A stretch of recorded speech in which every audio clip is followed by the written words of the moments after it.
Hey guys, what's up? This is EffectsDude79 and I am back with another tutorial. As you might have noticed, this is a very special tutorial, as this tutorial is my first ever tutorial that's been done in Adobe After Effects CS4, and I'm very pleased to be doing tutorials now in After Effects, because before it's only limited to Sony Vegas, but the Sony Vegas people, don't be scared, because I still will make tutorials for Sony Vegas. There'll still be a lot of tutorials, and some of them will be almost the same as the one in After Effects. Not as good, because After Effects is a special effects editing program, and Sony Vegas is just a it has some special effects, but it's not meant for it entirely. But anyways, I'm sorry I haven't recorded a tutorial in a while, but I am back, so let's go ahead and get started. Today I'm going to show you how to make the realistic fire that you saw on my channel. If you haven't seen it, click the little box that just appeared and watch the video. It's very realistic fire, but before I start doing the tutorial, I have to give credit to the guy who originally made this. His Vimeo account is vimeo.com/1860130, and I'll give you a link in the description. He was the person who originally made this tutorial. He did a great tutorial, but I thought I'd jump a little bit in depth to it, and there was a lot of stuff you had to do in that tutorial, so I just went ahead and made a preset that you can actually download at my website. It's effectsdude79.com. It's over in the description. Go to the downloads page and download the realistic fire preset folder, and once you download it, it should come up wherever you saved it. I saved it in my documents folder. It should come up like realisticfire.zip, and if you open it up, once it's unloading, you're gonna see realistic fire, and then you're gonna see three files: realistic fire part 1, part 2, and part 3, because this is done in 3 steps. Okay, go ahead and unzip this, and what you're gonna get is a realistic fire folder like this, and again it has part 1, part 2, and part 3 inside of it. And then you're gonna want to open up you're gonna want to go to your C drive, go to Program Files, Adobe, After Effects CS4, or whatever version you have, Support Files, and Presets. Now I made a new folder called EffectsDude79, and go ahead and just copy that realistic file folder to your EffectsDude79 folder. Now these are some other presets that I'll cover in other tutorials. Alright, so let's go ahead and get in After Effects. Once you've done that, you want to right click on Effects and Presets and hit Refresh List. That way you have these presets available, and you're going to see some stuff going on up here. It's just going to initialize and scan them once again, so I'll just skip this part. Don't be scared if this takes quite a while the first time you do it. It will, because it does have to sort of scan them. But anyways, now if you go to your Effects and Presets list, you can type in realistic fire, and it will come up with presets, EffectsDude79 realistic fire, and then we'll have realistic fire part 1, part 2, and part 3.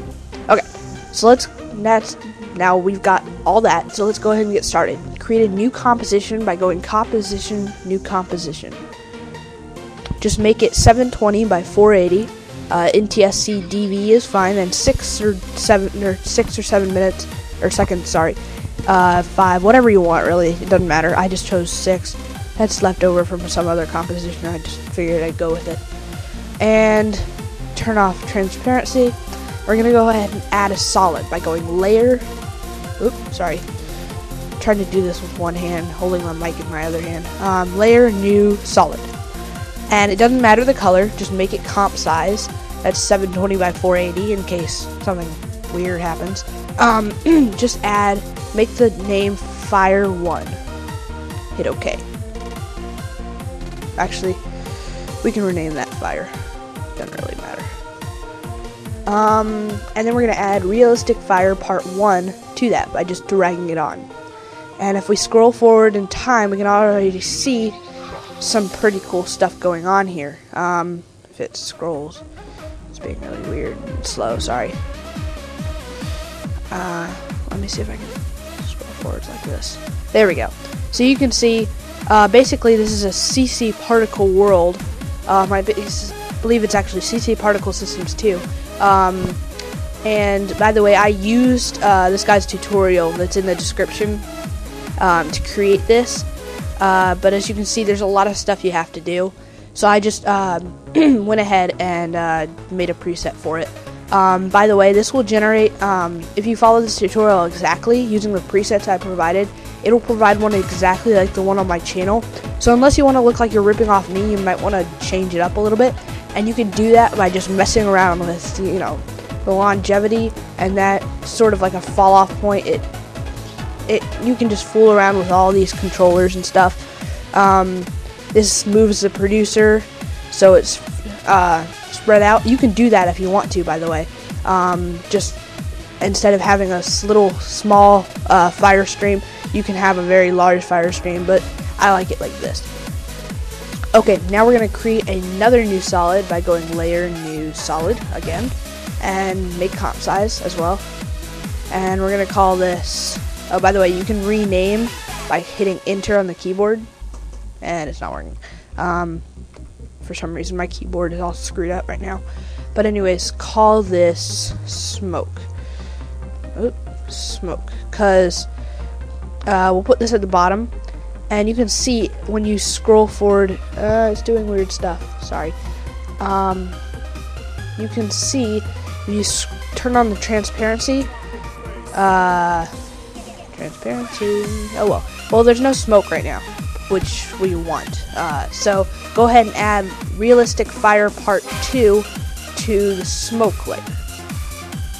And that'll create some smoke that you can see if you turn on the transparency. Some nice smoke there.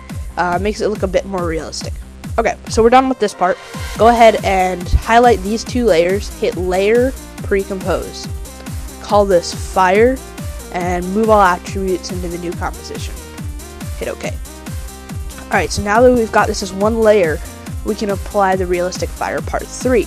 And this just sort of tones it up and creates some nice contrasts and colors.